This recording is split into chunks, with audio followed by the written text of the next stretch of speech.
നടി ആക്രമിക്കപ്പെട്ട കേസിലെ വിധിയിൽ പ്രതികരണവുമായി അതിജീവിത വിചാരണ കോടതിയിൽ വിശ്വാസം നഷ്ടമായി. കേസിൽ തന്റെ അടിസ്ഥാന ആവശ്യങ്ങൾ സംരക്ഷിക്കപ്പെട്ടില്ല. വിചാരണ കോടതിയിൽ പബ്ലിക് പ്രോസിക്യൂട്ടർമാർ തടവിലാക്കപ്പെട്ട പോലെയായിരുന്നു.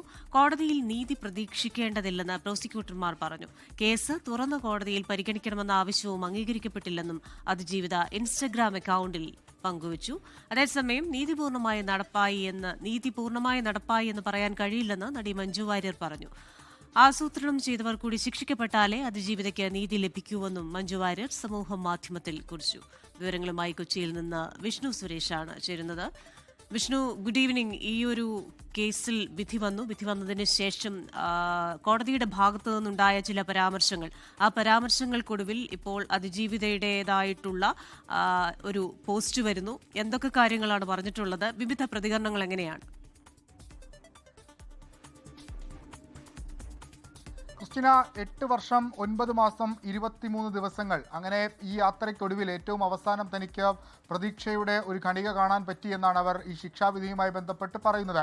അത് ഏറ്റവും പ്രധാനപ്പെട്ട കാര്യം, 1 മുതൽ 6 വരെ ഉള്ള പ്രതികൾക്ക് ശിക്ഷ ലഭിച്ച പശ്ചാത്തലമാണ് അവരിവിടെ ഓർമ്മിപ്പിക്കുന്നത്. ഒപ്പം ചില അപഖ്യാത കാര്യങ്ങൾ അല്ലെങ്കിൽ ചില മോശം കഥകളൊക്കെ പ്രചരിച്ചിരുന്നു. ഈ കേസ് കെട്ടിച്ചമച്ചതാണ്, ഒരുപക്ഷെ അതിജീവിതയെ തന്നെ പ്രതിസ്ഥാനത്ത് നിർത്തുന്ന തരത്തിലുള്ള പ്രചരണങ്ങൾ ഉണ്ടായിരുന്നു. അതിനെല്ലാം ഒരു ഉത്തരം നിലവിലായിരിക്കുന്നു എന്നാണ് അവർ പറയുന്നത്. ഈ പൾസർ സുനി എന്ന 1-ാം പ്രതി തന്റെ ഡ്രൈവറാണ് എന്ന് പല പ്രചരണങ്ങളും ഉണ്ടായിരുന്നു. ഈ കേസിൽ 8-ാം പ്രതിയായിരുന്ന ദിലീപ് പോലും അവർ തമ്മിൽ വലിയ പരിചയമുണ്ട് എന്ന തരത്തിലൊരു പ്രതികരണം നടത്തുകയും പിന്നീട് അമ്മ പ്രതികരണത്തിനെതിരെ ദിലീപിനെ തിരുത്തുകയൊക്കെ ചെയ്യുന്നത് നമ്മൾ കണ്ടതാണ്. അതൊക്കെ ഇപ്പോൾ സത്യം തെളിഞ്ഞിരിക്കുന്നു, ആ കാര്യത്തിലൊക്കെ ഒരു സത്യം തെളിഞ്ഞിരിക്കുന്നു എന്നവർ പറയുന്നു. പക്ഷേ പൂർണ്ണമായി നീതി ലഭിച്ചിട്ടില്ല എന്നും അതിജീവിതയുടെ പോസ്റ്റ് വായിച്ചാൽ നമുക്ക് മനസ്സിലാക്കും. ആ നിലപാടിൽ തന്നെയാണ് അവരുള്ളത്. അതോടൊപ്പം ഈ വിചാരണ കോടതിയെ അതിരൂക്ഷ ഭാഷയിൽ അവർ വിമർശിക്കുന്നുണ്ട്.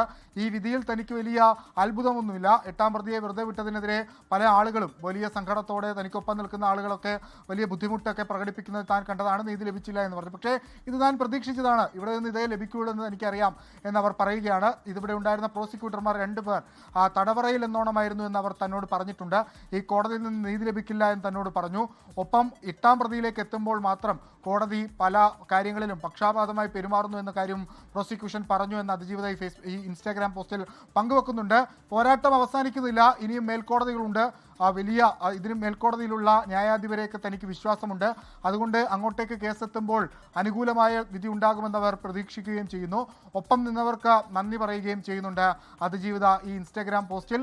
അവർ നടത്തിയ പോരാട്ടം നമുക്കറിയാം, പല ഘട്ടങ്ങളിലും അവർ വീണുപോകുമെന്ന് നമ്മൾ നിലച്ചിരുന്നു. അതല്ല എങ്കിൽ അവർ തന്നെ പറഞ്ഞതാണ്, ഒന്ന് എഴുന്നേറ്റ് വരാൻ ശ്രമിക്കുമ്പോൾ ആരൊക്കെയോ ചേർന്ന് തലക്കടിക്കുന്ന സാഹചര്യമുണ്ട്. അതിനെല്ലാം അതിജീവിച്ചാണ് മുന്നോട്ട് പോകുന്നത്.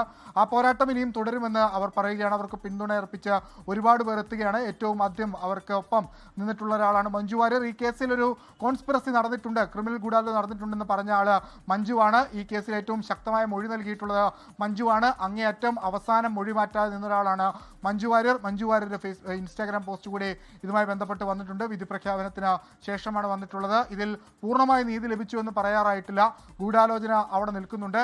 ഈ 1 മുതൽ 6 വരെയുള്ള പ്രതികൾ എന്തിനു വേണ്ടി ഇത് ചെയ്തു എന്ന ചോദ്യം ഇപ്പോഴും പ്രസക്തമായി അവിടെ നിൽക്കുകയാണ്. അതിനുകൂടി ഒരു ഉത്തരം വേണം. അത് മേൽക്കോടതിയിലേക്ക് പോകുമ്പോൾ ലഭിക്കും.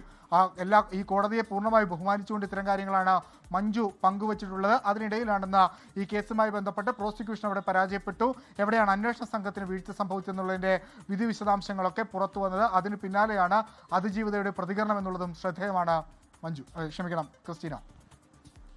ശരി, കൊച്ചിയിൽ നിന്ന് വിഷ്ണു സുരേഷാണ് വാർത്തയുടെ വിശദാംശങ്ങളുമായി ചേർന്നത്.